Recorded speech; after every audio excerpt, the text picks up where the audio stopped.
Good morning dear student. आज के इस वीडियो में हम लोग देखेंगे कि सेकेंड ऑर्डर डेरिवेटिव या द्वितीय कोटि का अवकलज क्या होता है, उसको किस प्रकार से रिप्रेजेंट किया जाता है और प्रश्नों को हल करते समय हम लोग सेकेंड ऑर्डर डेरिवेटिव का प्रयोग कैसे करते हैं। आज इन सभी चीज़ों के बारे में हम लोग चर्चा करेंगे और देखेंगे। तो आइए शुरू करते हैं। सेकेंड ऑर्डर डेरिवेटिव या द्वितीय कोटि का अवकलज। मान लीजिए हम लोगों के पास एक फंक्शन है y बराबर fx। y बराबर fx का पहली बार हम लोग x के रिस्पेक्ट में अवकलन करेंगे, तो differentiating with respect to x, तो हमें क्या मिलेगा, y का x के रिस्पेक्ट में अवकलज dy बाई dx बराबर f डैश x। तो ये जो dy बाई dx है, आप लोग इससे भली भांति परिचित हैं। dy बाई dx को हम लोग y1 भी लिख सकते हैं, इसी का एक संकेतन y1 भी है, तो y1 बराबर f डैश x लिखा जा सकता है।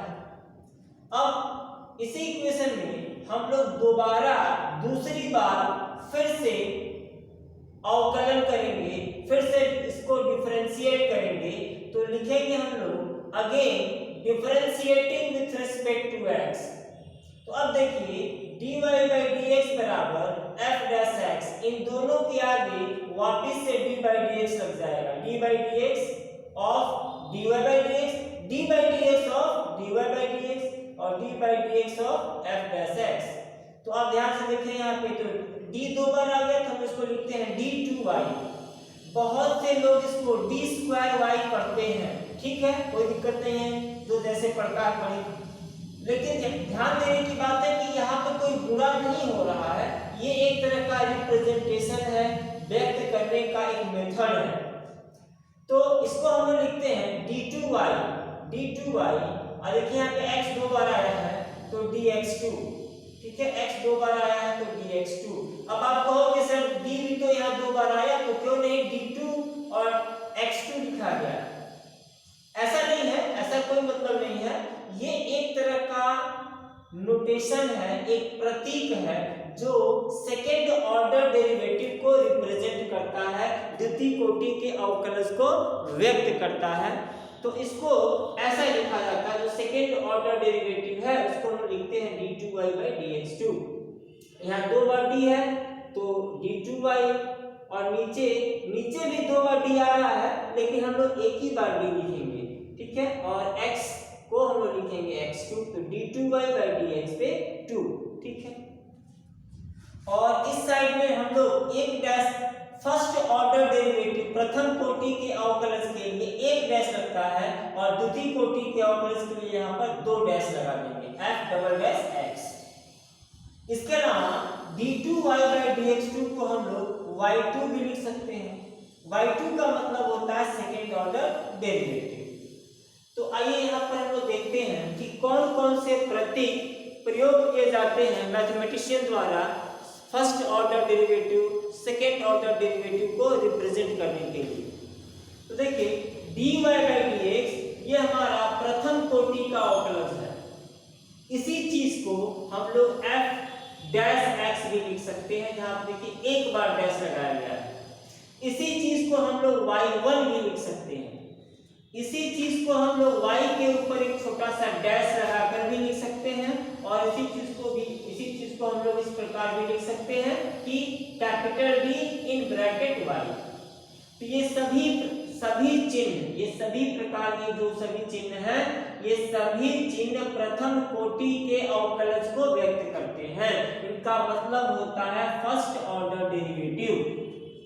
इसके बाद नीचे आते हैं d2y बाई dx2, ये सेकेंड ऑर्डर डेरिवेटिव है, इसको हम लोग ऐसे भी लिख सकते हैं, f के ऊपर डबल डैश x।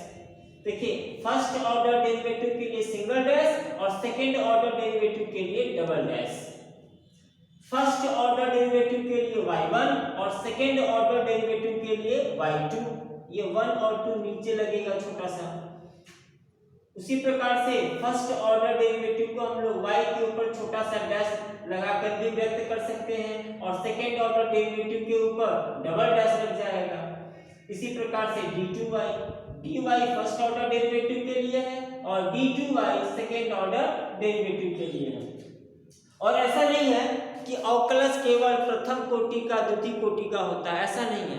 अवकलज द्वितीय कोटि के बाद तृतीय कोटि का भी होता है, चतुर्थ कोटि का भी होता है, पंच कोटि का भी होता है, षष्ठ कोटि का भी होता है, यहाँ तक कि n कोटि का भी डेरिवेटिव होता है। लेकिन ये सारी चीजें आप लोग अपर क्लासेस में इसके ऊपर की कक्षाओं में पढ़ेंगे जब आप लोग ग्रेजुएशन में जाएंगे।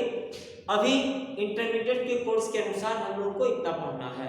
वैसे मैं आपकी जानकारी के लिए बता देता हूं कि इसके आगे भी हम चलेंगे तो हम लोग लिखते हैं d3y/dx3, ये तृतीय कोटि का अवकलज। तो उसी हिसाब से इसमें दो डैश है तो एक डैश और बढ़ जाएगा, f ट्रिपल डैश x हो जाएगा। यहाँ y2 है तो यहाँ y3 लिखेंगे, थर्ड ऑर्डर डेरिवेटिव के लिए y3 लिखेंगे या y ट्रिपल डैश कर देंगे या d3 ऑफ y लिखेंगे।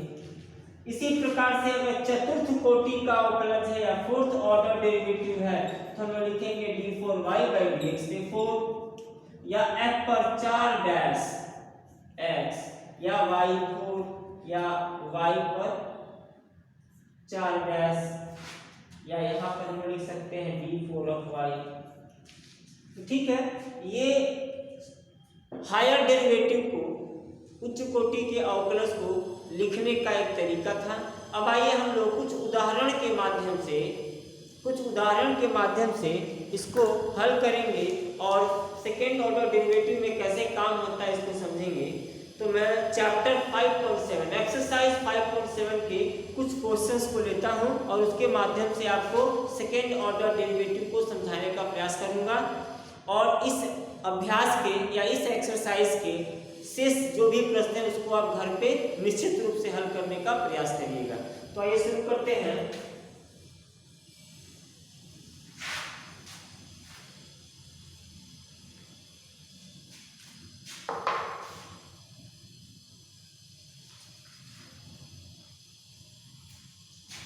क्वेश्चन नंबर 13 एक्सरसाइज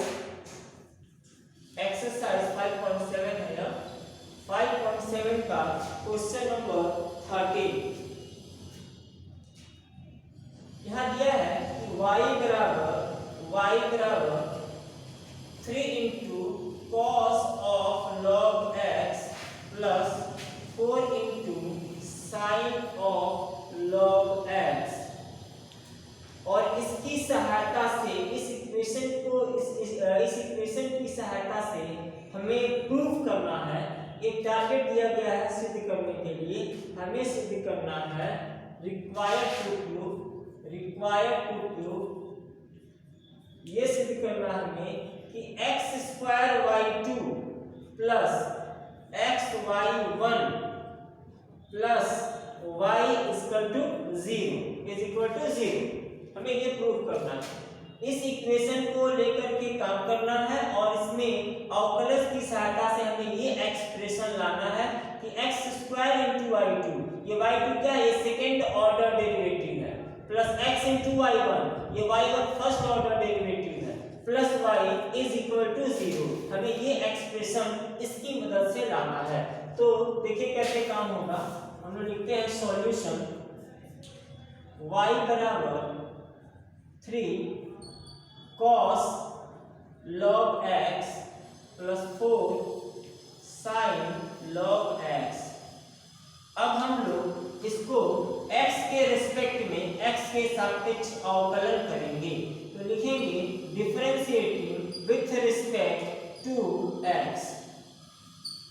तो यहाँ पे मिलेगा dy/dx, लेकिन dy/dx ना लिख करके हम लोग dy/dx को y1 लिखेंगे या उसको अगली लाइन में लिख लेंगे हम लोग।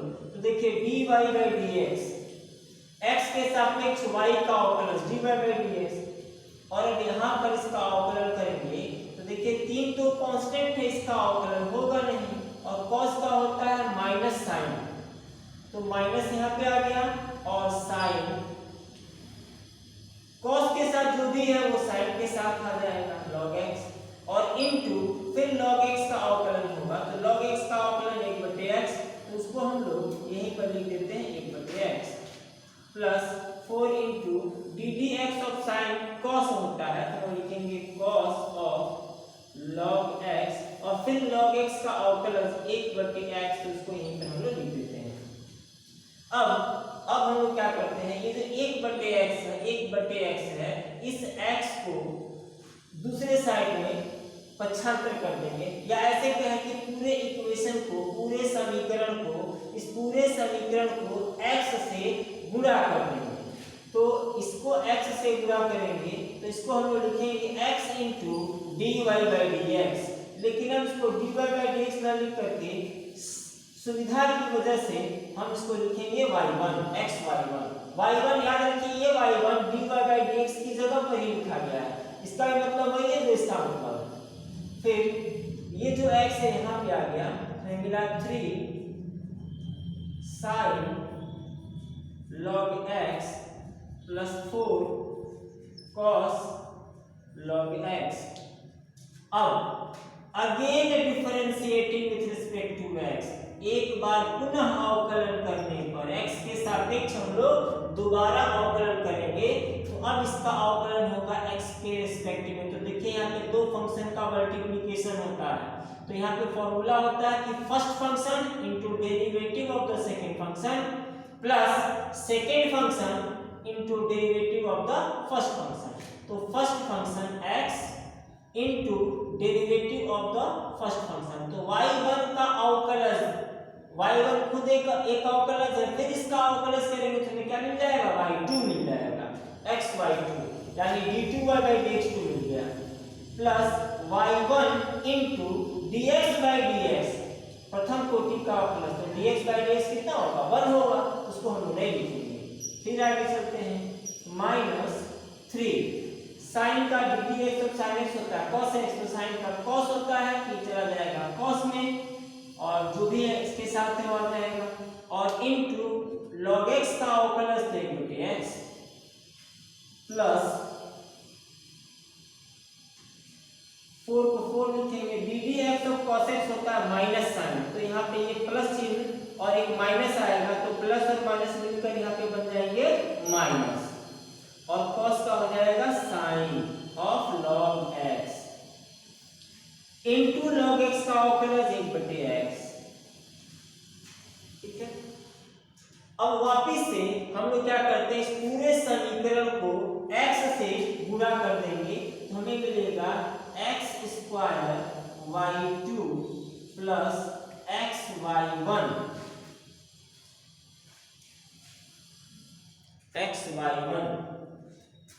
बराबर, इसमें x से गुणा होगा तो ये x और जिस x से हम लोग मल्टीप्लाई कर रहे हैं वो x एक दूसरे को कैंसिल कर देंगे, यहाँ पे हमें मिलेगा -3 into cos of log x -4 into sin of log x। ठीक है, अब हम लोग क्या करते हैं, x² y2 प्लस xy1 बराबर, यहाँ से माइनस कॉमन ले लेते हैं तो हमें ब्रैकेट में मिलेगा 3 into cos log x plus 4 into sin log x। ध्यान से देखिए आप, ये जो एक्सप्रेशन है ये हमारा ओरिजिनल एक्सप्रेशन है जहां से हमने काम शुरू किया था, 3 cos log x plus 4 sin log x। तो इस पूरे एक्सप्रेशन के बदले हम लोग y लिख सकते हैं तो यहाँ पे हम लोग लिखेंगे y। तो हमें मिलेगा x² y2 प्लस xy1 बराबर -y और इस -y को पक्षांतर करेंगे तो x² y2 plus xy1 plus y बराबर 0। ध्यान से देखिए, हमें यही एक्सप्रेशन लाना था, equal to proof x² y2 plus xy1 plus y equal to 0। तो ये एक्सप्रेशन हमने ला दिया और यहाँ पे हम लोग लिख देंगे प्रूफ। तो इस प्रकार से सेकेंड ऑर्डर डेरिवेटिव की सहायता से हम लोग क्वेश्चन को सॉल्व कर सकते हैं।